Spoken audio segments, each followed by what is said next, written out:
4, 3, 2. Doctora, pues muchísimas gracias por estos minutos que nos regala para el canal del Congreso. Doctora, empecemos. El liderazgo resulta ser indispensable para intentar reconstruir lo que sabemos y lo que no sabemos de qué ocurrió en el 68. ¿Cómo reconstruir esos días? ¿Por dónde empezamos? Es una muy buena pregunta y una respuesta muy larga, pero vamos a tratar de sintetizar. Podríamos decir que empezamos con el activismo social de Elena Garro.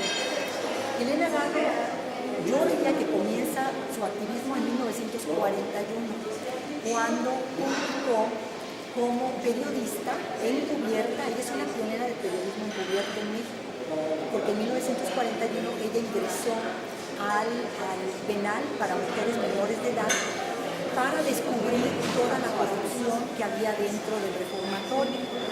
Y ella escribió un reportaje en 5 partes y fue tan efectiva su colaboración que cesaron a la directora del penal, porque efectivamente se cometían muchos actos horribles en contra de las mujeres, que eran todas menores de edad.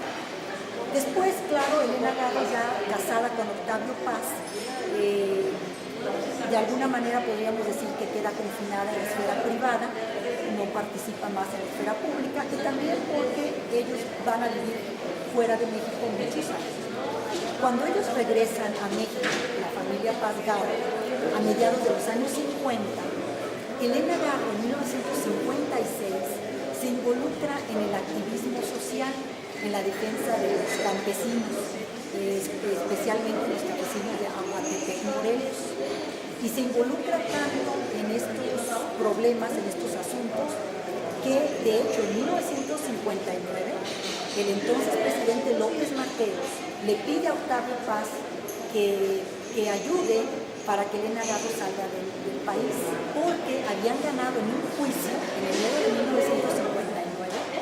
Ganaron en un juicio los comuneros de Aguatepec, junto con Elena Garro, los líderes campesinos, las tierras de esa comunidad. Y claro, esto molestaba mucho a los terratenientes, ¿no?, a los funcionarios, al sistema. Y López Mateos lo que quería es que Elena Garro saliera de México. Digamos que era una piedrota que estaba molestando mucho al caciquismo. Entonces Elena se va a París, prácticamente huyendo, abandona todo su departamento, todas sus propiedades y se va. Regresa a mediados de 1963. Nosotros podríamos pensar que ese castigo quizás la curaría, ¿verdad?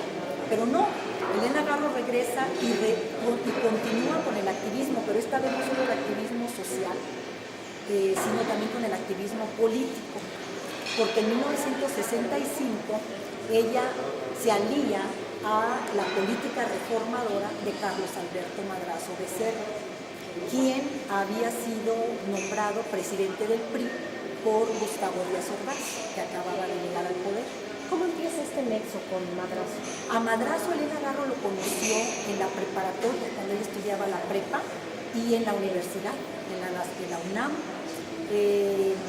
Ellos fueron compañeros de aulas, de clases, y claro, bueno, se distanciaron por muchos años, porque Elena Garro vivió fuera de México, y cuando ella regresó, ella fue a ver a Madrazo, porque como presidente del PRI, Elena Garro fue a visitar a Madrazo para pedirle apoyo. Ella tenía un plan de llevar a cabo un intercambio teatral entre directores de teatro de Europa, porque ella los conocía, había vivido en París 6 años, y fue a pedirle, digamos, ver si era posible que Madrazo la apoyara en ese plan, que era un plan cultural, no era un plan de arte, de teatro.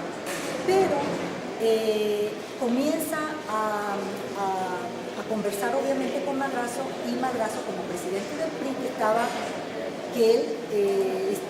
su preocupación era la democracia dentro del partido, ¿no? O sea, Madrazo, de alguna manera, lo que él intentó fue crear el ala izquierdista dentro del PRI. Madrazo era priista, él no estaba planteando en ese momento crear ningún partido de oposición. Lo que él quería era que hubiera realmente democracia dentro del partido. y lo implementó. De hecho, él implementó las elecciones democráticas en los municipios, en varios estados del país, con muy buenos resultados. Pero desde luego a la oligarquía priista no le convenía y hicieron una serie de tejes-manejes para obligarlo a renunciar al PRI. Y Madrazo renunció al PRI como presidente, estuvo en ese cargo 9 meses. Es decir, a finales, en noviembre del 65, Madrazo se vio obligado a renunciar y ya separado del PRI, Madrazo continuó con su política reformadora. Elena Garro fue una de las voceras más fieles y comprometidas con el madracismo. Aquí en el libro, en el asesinato de Elena Garro, yo recopilo todos sus artículos, sus reportajes, entrevistas con Madrazo, en donde él explicaba su filosofía del poder, su filosofía que él quería llevar a cabo en México. Elena Garro, el gobierno siempre la tiene vigilada, o yo cuando leí la parte en la que cuentan que Madrazo lo ponen a la cabeza del PRI para tenerlo vigilado, y después esta llegada de Garro, ¿es ahí cuando empieza a haber un seguimiento particular de Elena Garro o ya se tienen noticias previas? Sí, el espionaje comienza en 1964, que es efectivamente cuando Elena Garro se alía a Carlos Madrazo. De hecho, Elena Garro tuvo un agente de la CIA exclusivamente para vigilarla a ella. Todo esto también está documentado aquí en este libro. Sí, y el espionaje y el marcaje para Elena Garro, para Madrazo y todos los madracistas, comienza, podríamos decir, bueno, Madrazo desde antes, pero Elena Garro en el 64, en que le asignan incluso un agente de la CIA exclusivamente para vigilarla. Y sus teléfonos intervenidos, y de hecho aquí se rescatan algunos registros que están en el Archivo General de la Nación, en donde están conversando Elena Garro con Madrazo y con otros periodistas que estaban, obviamente, los teléfonos intervenidos, y que la Dirección Federal de Seguridad registraba todas estas conversaciones y pues reportaba. Después de que se va del PRI, de la cabeza del PRI, Madrazo, Elena Garro sigue cercana a Madrazo y llega al 68. Exacto. ¿Cómo los agarra el 68? El 68 los agarra, no, tal vez desprevenidos de alguna manera. Bueno, pero vamos a ver. Para mediados del 68, Carlos Madrazo estaba ya a punto de formar un nuevo partido político que se iba a llamar Patria Nueva. Y de hecho, Elena Garro formaba parte de la planilla del partido. Y la represión, ¿no? Ya sabemos que la represión comienza desde el 22 de julio, se va a ir acelerando, obviamente se va a ir incrementando, los madracistas van a ser constantemente atacados, estaban súper vigilados, de hecho eran atacados en sus oficinas. En una ocasión a Madrazo casi lo capturan, pero él logró escapar. Entonces el marcaje estaba muy, muy fuerte, ¿no? El 28 de septiembre estaba ya programada una reunión para la formación del partido, y Madrazo decidió cancelarlo precisamente por la represión que había ya tan fuerte. Y Madrazo le comentó a Elena Garro que era mejor en esos momentos no publicar absolutamente nada, que mejor estar un poco, digamos, al margen. Y Madrazo le dijo a Elena que el movimiento estudiantil tenía muchos vasos comunicantes y que era mejor no intervenir, no publicar nada, porque los madracistas podían ser atacados o convertidos en chivos expiatorios, ¿no? Y de hecho fue lo que sucedió. Es decir, se ha dicho que el movimiento estudiantil fue un movimiento artificial, creado, instigado por el gobierno para eliminar a la subversión, ¿no? Entonces, lo que vamos a tener para mediados del 68, desde mi punto de vista como estudiosa de la vida de Elena Garro, es que al gobierno se le van a presentar dos fuerzas enemigas o subversivas. Por un lado, el movimiento estudiantil y por otro lado, el movimiento madracista. Madrazo va a ser el gran peligro para el sistema, para el priismo, porque Madrazo estaba a punto de formar otro partido que realmente le iba a hacer la oposición al PRI.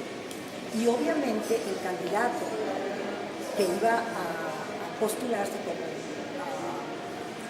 digamos, el candidato para la siguiente sucesión presidencial era Madrazo. Entonces el PRI, el gobierno, el Estado, tenía que ver cómo eliminar a estos dos enemigos. Y lo que yo planteo en este libro es que Luis Echeverría Álvarez, como secretario de Gobernación, y que bajo su mando estaba la Policía Secreta, la DFS, la Dirección Federal de Seguridad, van a desempeñar un papel muy importante. Al movimiento estudiantil ya sabemos que lo desarticulan con la masacre. Con la masacre el movimiento prácticamente queda deshecho. Al capturar a los líderes, la mayoría de ellos, al adherirse al poder de una manera o de otra, y al madracismo, cómo eliminar a Carlos Madrazo con la difamación. Sabemos que el 5 de octubre, Sócrates Campos Lemus, uno de los líderes del Consejo Nacional de Huelga, que el gobierno o la Procuraduría General de la República lo presentó en el campo militar número 1 para que hiciera declaraciones sobre el movimiento. Y Sócrates Campos Lemus dijo que los principales instigadores del movimiento estudiantil eran Carlos Alberto Madrazo, Elena Garro y otros políticos que eran madracistas. Entonces resulta muy sospechoso que el primer nombre que sale de los labios de Sócrates sea Carlos Alberto Madrazo. O sea, que fue todo un complot perfectamente orquestado para eliminar al madracismo. Porque Sócrates había buscado a Elena con anterioridad. Exactamente. Sócrates se había entrevistado con Elena Garro, él la fue a buscar a su casa junto con otros líderes para proponerle. Sócrates le propuso a Elena Garro que si Madrazo podía formar parte, encabezar el movimiento estudiantil. Y Elena se entrevistó con Madrazo y Madrazo no, que por supuesto que no, que ese movimiento era un movimiento que no tenía ni pies ni cabeza y que él no iba a formar parte de dicha organización, ¿no? Madrazo tenía su propio movimiento y su propia agenda, vamos a decir, ¿no? Que no tenía nada que ver con el movimiento estudiantil. Ni Elena Garro ni Carlos Alberto Madrazo formaron parte del movimiento estudiantil. De hecho, ahorita que menciona esto de que no formaban parte, pues está la famosa, todo lo que sabemos sobre la posición de Elena Garro respecto a los intelectuales, ¿no?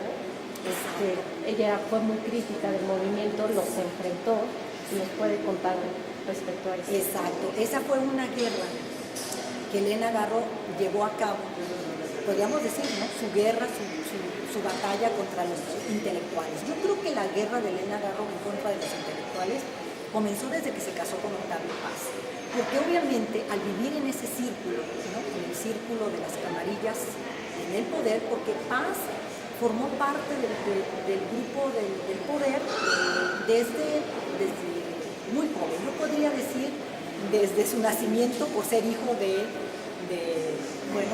Irineo Paz, ¿no? Nieto, y después hijo en el caso del padre de Octavio Paz fue un hombre mucho más liberal y más progresista, creo yo, el padre de Octavio Paz. Pero bueno, ese es otro tema. En el caso de Octavio Paz, yo creo que ahí comienza Elena Garro su su lucha por concientizar a la clase intelectual mexicana. Elena Garro siempre les reclamó a los intelectuales no hacer la verdadera crítica, no fungir realmente como la clase pensante, porque ella lo que siempre les reclamaba era que al estar coludidos con el poder, al tener puestos dentro del poder, ya sea dentro de la prensa, porque la prensa en aquellos años estaba completamente amordazada, fuera prensa escrita, televisión, radio, todo estaba completamente amordazada por el gobierno, ¿no? Por el Estado. Había mucha censura, no había libertad de expresión.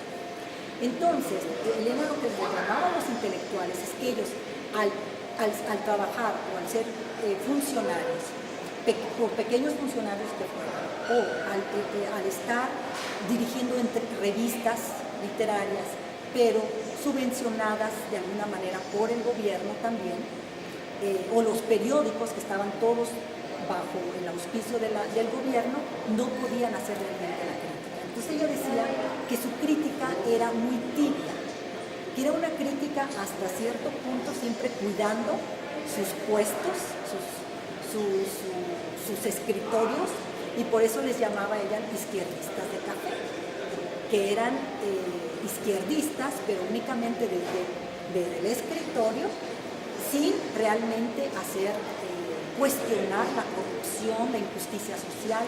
Elena luchó por la justicia en el campo mexicano. Si al principio fue solo en Morelos, después Elena fue una activista a todo lo largo y ancho de la República Mexicana. Llegaban delegaciones de campesinos a su casa, ella los hospedaba y los llevaba a la CNC, a la Confederación Nacional Campesina, para que les resolvieran sus demandas, ¿no? Entonces, hay artículos tan críticos, tan incisivos de Elena Garro en contra de los intelectuales, que hay un artículo que se llama "Los intelectuales pelean el hueso". Entonces, imagínate, esta guerra era una guerra fuerte, porque los intelectuales, ¿cuál era vamos a decir, su respuesta? Era burlarse de Elena Garro, burlarse de ella, reírse de su activismo, de su defensa hacia los campesinos, de su adhesión a Carlos Alberto Madrazo. Los intelectuales nunca estuvieron con Madrazo, ellos estuvieron con el movimiento estudiantil, ¿no? Digamos, los intelectuales del statu quo. Entonces, entonces el gobierno va a saber utilizar muy bien la inteligencia policíaca mexicana, cómo desactivar a Elena Garro, cómo eliminarla. A Madrazo, después de la masacre, lo eliminan con un crimen de Estado, porque se manejó como un accidente aéreo. Pero en realidad yo creo que fue un crimen de Estado, que le colocaron una bomba en el avión en el que él viajaba el 4 de junio de 1969, 9 meses después de la masacre, poco tiempo antes de que Gustavo Díaz Ordaz diera el dedazo para nombrar a Che Guevara como su sucesor. Había que eliminar a Madrazo, que era un político que no cesaba en su lucha por la democracia. O sea, que cuando lo obligaron a renunciar al PRI, Madrazo volvió a crear opinión pública y estaba a punto de formar un partido político. Madrazo tenía muchos seguidores. Era un movimiento que iba cobrando mayor fuerza. Y Madrazo, a diferencia del movimiento estudiantil, el madracismo incluía a los obreros, a los campesinos, es decir, a la base, al pueblo. Porque Madrazo creía en el diálogo con las bases, lo que no hacía el PRI. El PRI lo hacía de una manera demagógica, con los acarreados. Bueno, entonces, ¿cómo eliminar a Elena Garro? A Elena Garro con el descrédito que surge precisamente en ese momento en que Sócrates Campos Lemos acusa a Madrazo y a Elena Garro de complotistas, de que ellos eran la cabeza de un complot comunista para derrotar al gobierno e instaurar un gobierno comunista. Elena Garro es totalmente absurdo. Elena Garro era anticomunista, ¿no? Elena detestaba a los izquierdistas, a los comunistas. Ella decía que el comunismo Lo que en ese momento para los intelectuales era la panacea, Cuba, Elena Garro decía no es más que otra dictadura, la otra cara de la moneda. Elena fue muy avanzada para esa época y los intelectuales por eso la tachaban de burguesa trasnochada, porque no era pro Fidel Castro, era pro Cuba. Pues eso es otra dictadura. Ella era pro democracia, libertad de expresión, justicia social. Bueno, entonces Elena tenía dos guerras, pero una guerra muy fuerte era la de los intelectuales. Y después de las declaraciones de Sócrates, Elena ya hizo una rueda de prensa el 6 de octubre, esa misma noche, y ese 6 de octubre Elena Garro desmintió obviamente las acusaciones de Sócrates y dijo que los verdaderos conspiradores eran los intelectuales de izquierda, que ellos eran los que querían derrocar al gobierno y que ella no formaba parte del movimiento estudiantil. Entonces, claro, imagínate, ahí tenían el pretexto perfecto para cortarle la cabeza, tanto los intelectuales como el gobierno, porque al gobierno lo que le importaba era azuzar la enemistad que había entre Elena y los intelectuales. Porque el gobierno, la Dirección Federal de Seguridad, creó la leyenda negra en contra de ella. Es la traidora, ha dicho los nombres de los intelectuales involucrados en el movimiento, lo cual es una farsa. Elena nunca dijo los nombres. La prueba está en que el Universal dijo que habían sido 500 los intelectuales. Y eran 500 los intelectuales que formaban parte de la asamblea del ala de los intelectuales que apoyaba el movimiento estudiantil. ¿Sí? Entonces, obviamente, toda esa información ya la tenía la Dirección Federal de Seguridad, porque el movimiento estudiantil no era un movimiento clandestino, era un movimiento abierto a la opinión pública. ¿Y Elena nunca firmó un manifiesto? Jamás firmó ningún manifiesto, exactamente. Pero otro dato importante que debemos de recordar es que Elena escribió un artículo el 17 de agosto. 17 de agosto de ese año del 68, en donde ella ataca a los intelectuales, que se llama el complot de los cobardes. ¿A quién les dice cobardes? Es a los intelectuales.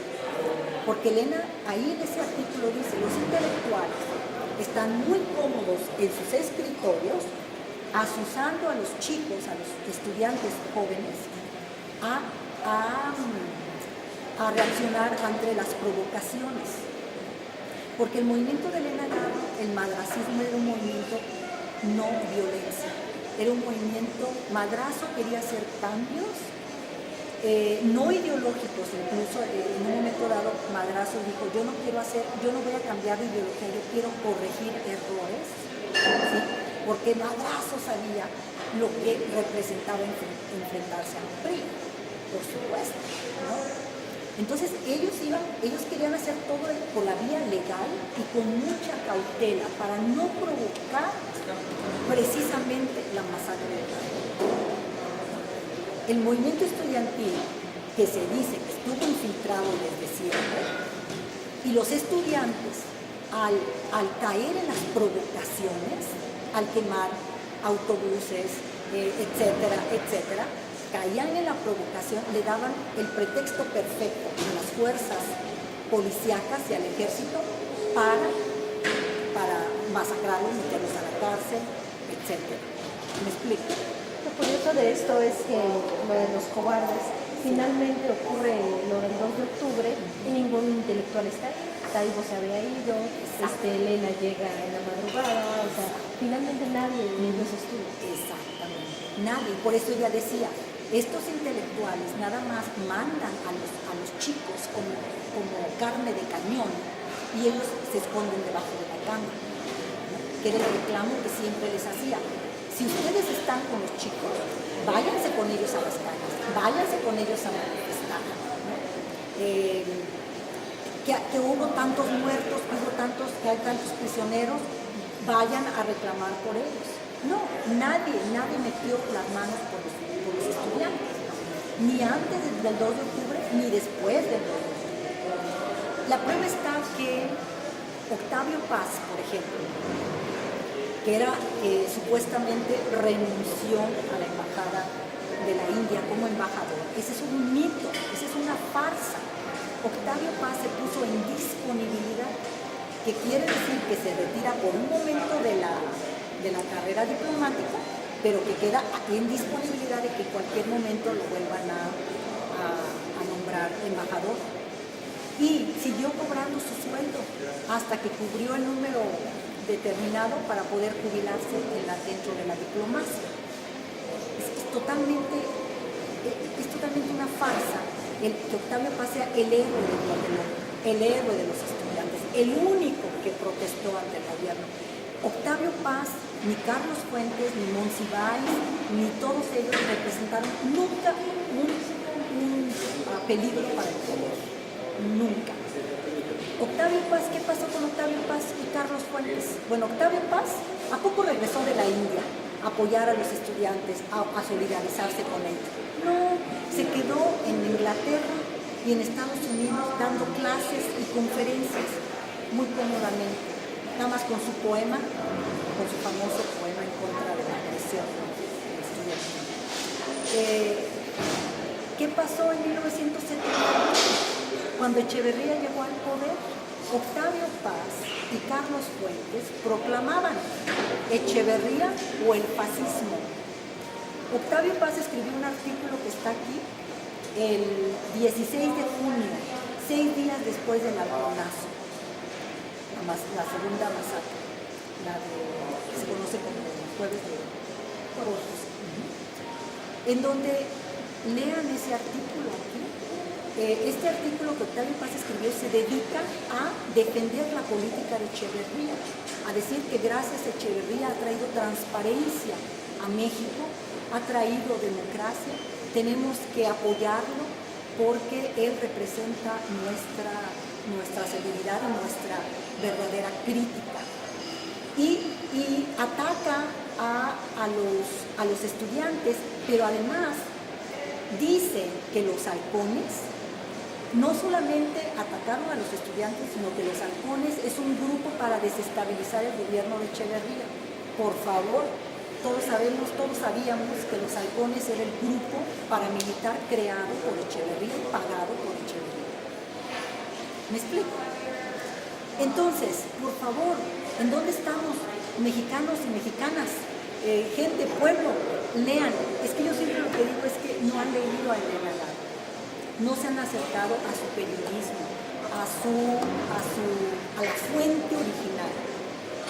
La mayoría de la gente, de los lectores, solamente repiten lo que escuchan, lo que ha lanzado la prensa a través, digamos, de toda la prensa, ¿no? Escrita, televisión, radio, un bombardeo también brutal para crear todo este montaje, desacreditar a Elena Garro y obviamente a Madrazo lo eliminaron, obviamente con el asesinato.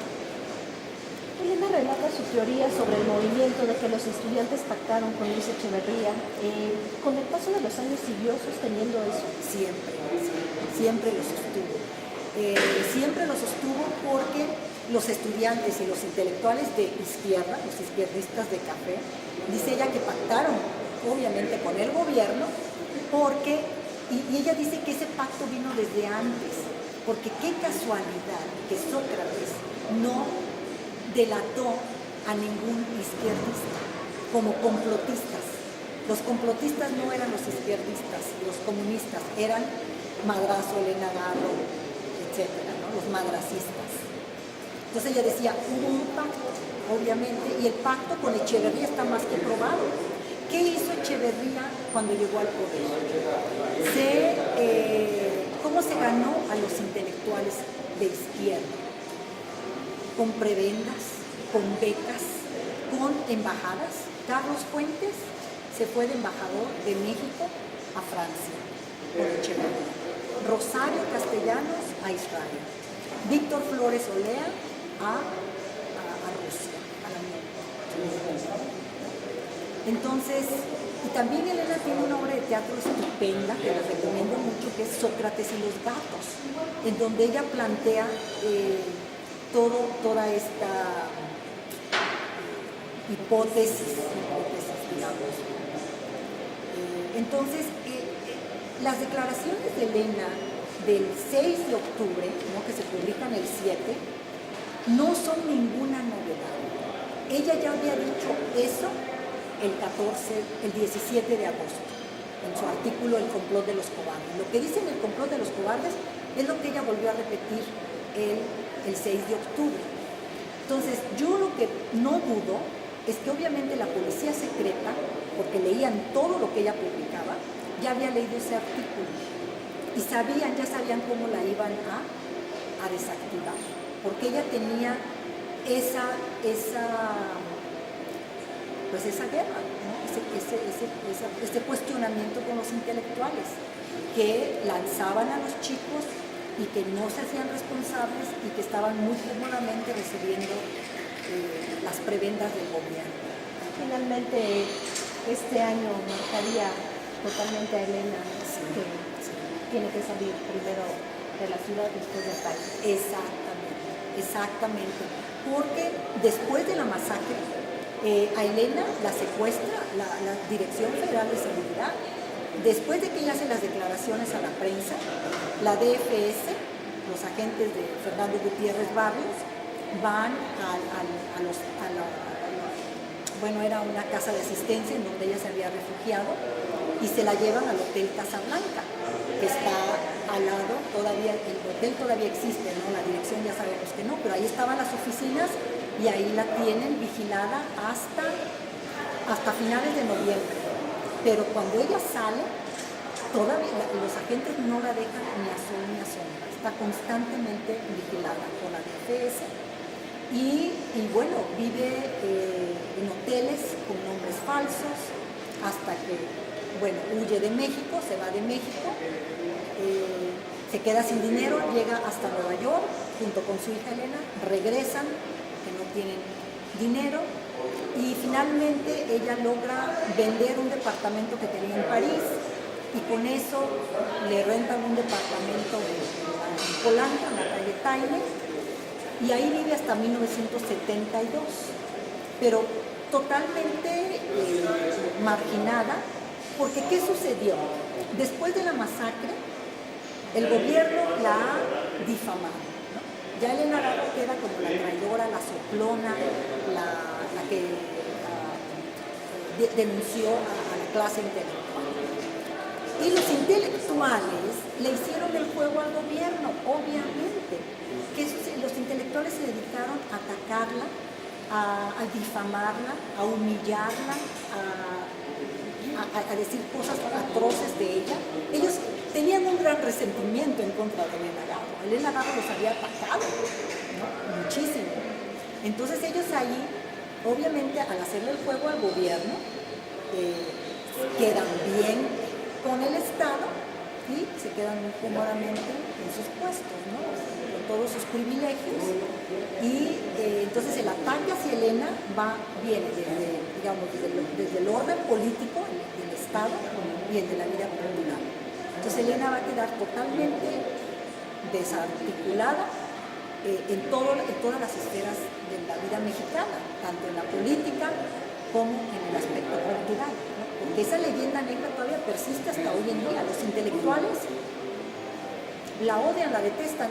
Hoy en día todavía la gente muy joven hacen comentarios atroces en contra de Elena Garro sin haberla leído, sin saber cuál era realmente su posición, cuál fue su posición.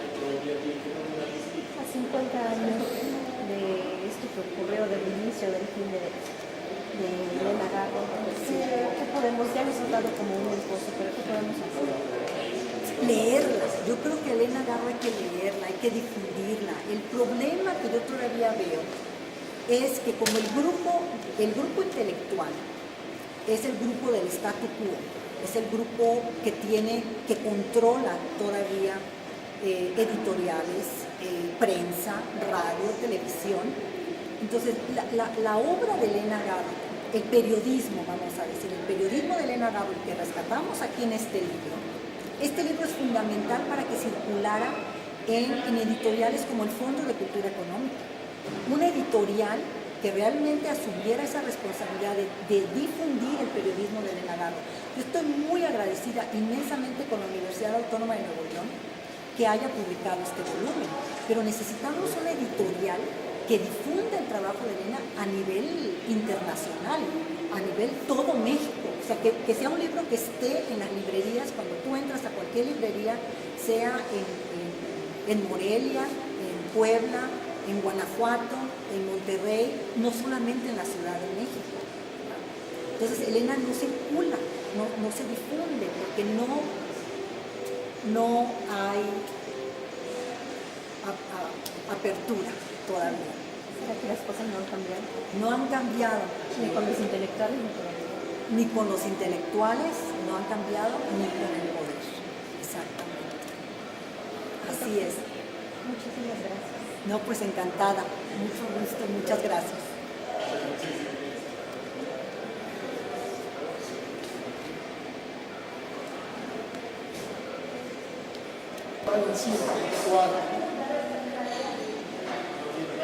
Elena Paz, sola una decena de años sin arcoíris, sin lluvias, sin jardines, sin colina. Ella es mi espejo, yo soy su espejo y no existe nada más. Solo el hambre que ronda los muebles alquilados, guardados por las 4 paredes alquiladas. Los encargados de la cultura se reúnen, brindan y esperan el gran entierro colectivo. Hay que morir en masa. La muerte es colectiva. La muerte privada es un prejuicio. Solo se festeja la muerte del gran jefe. Y Elena espera la ejecución en masa de los desheredados, sin lápida, sin cruz, sin nombre. Aquí no ha muerto nadie.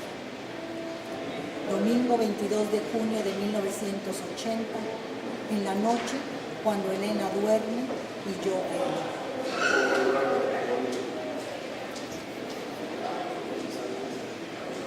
¿Va a leer otro? Si quiere, Sí, el otro. Sí, ¿El por otro? favor, porque Ok. en este empezó a escucharse mucho ruido. ok. O lo puedo leer otra vez como quiera. Sí, ¿No? la última parte sobre todo, ¿no? Lo leo otra vez si quiere. Sí, porque... Sí, ¿verdad? ¿Sigues robando orange? Otra vez, ese mismo otra vez. Si quiere la última parte. La nada última más, parte, que donde los encargados de la cultura. yo lo iba a utilizar, qué bueno que lo leí. El texto. Sí. ¿Ya? Los encargados de la cultura se reúnen, brindan y esperan el gran entierro colectivo. Hay que morir en masa. La muerte es colectiva. La muerte privada es un prejuicio. Solo se festeja la muerte del gran jefe. Y Elena espera la ejecución en masa de los desheredados, sin lápida, sin cruz, sin nombre. Aquí no ha muerto nadie. Domingo 22 de junio de 1980, en la noche cuando Elena duerme y yo duermo.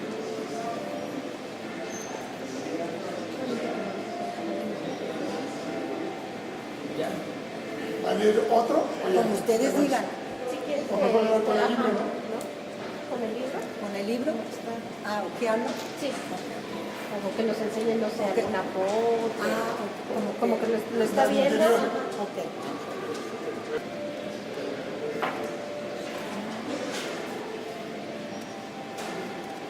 ¿Cuánto tiempo se llevó a hacer? Ajá. Pues la primera edición ya ves que salió en el 2005, pero no está completa. Esta, pues ya retomando la primera, yo creo como 2 años. Intenso, sí, ¿sabes? Sí, me imagino, con toda la Día y información noche. que tiene, me imagino. Déjame ver. ¿dónde No, y es? para dentro de 10 años va a estar, Sí, va a ser el triple. lo triple. Deja ver si encuentro.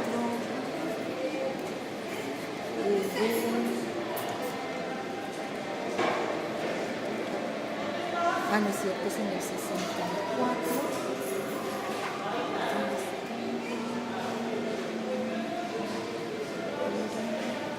Aquí está. 300. El 23 de febrero de 1964, un reportero le preguntó a Elena Garro, ¿qué espera usted de Gustavo Díaz Ordaz? Elena Garro respondió, yo quiero que Díaz Ordaz haga la reforma agraria integral. Con eso me doy de santos. Si no la hace, México va a terminar en un país de Centroamérica o como Venezuela, donde impera el terror y son víctimas de los demagogos. Yo considero un pecado y un atentado contra los mexicanos no hacer la reforma agraria. El presidente que no la haga de verdad comete un acto criminal contra el país, porque además el presidente no es más que un empleado del pueblo, no es Dios. Yo creo que Dios no dura 6 años, ¿sabes? Si un administrador no satisface las necesidades, que se vaya, puede haber otro más apto.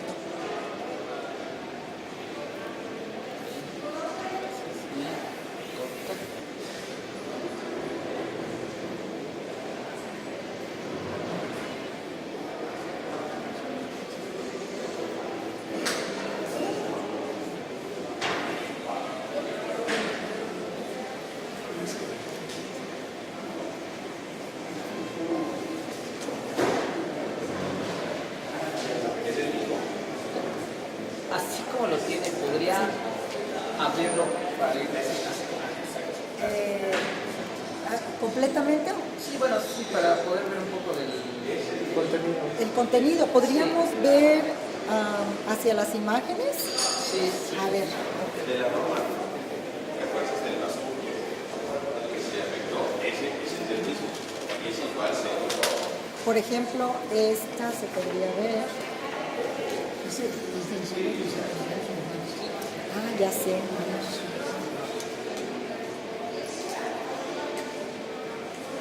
Para drogar. Sí, de hecho es lo que te iba a decir, que andan llevando ahorita.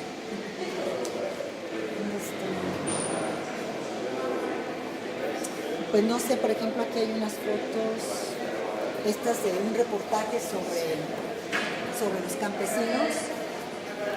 No sé si quieran así. Sí. ¿Sí?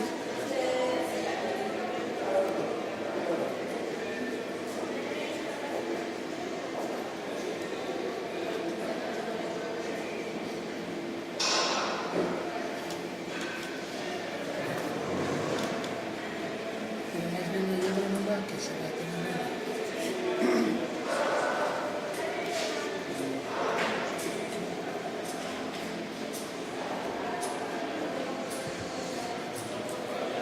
¿Puedes seguir fijando, Sí, claro. por favor? También hay otro donde entrevistó a Frida Kahlo. No sé si quieran ver esa imagen.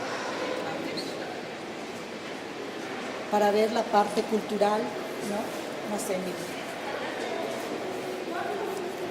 Esto es una entrevista que ella le hizo a Frida Kahlo con estas imágenes.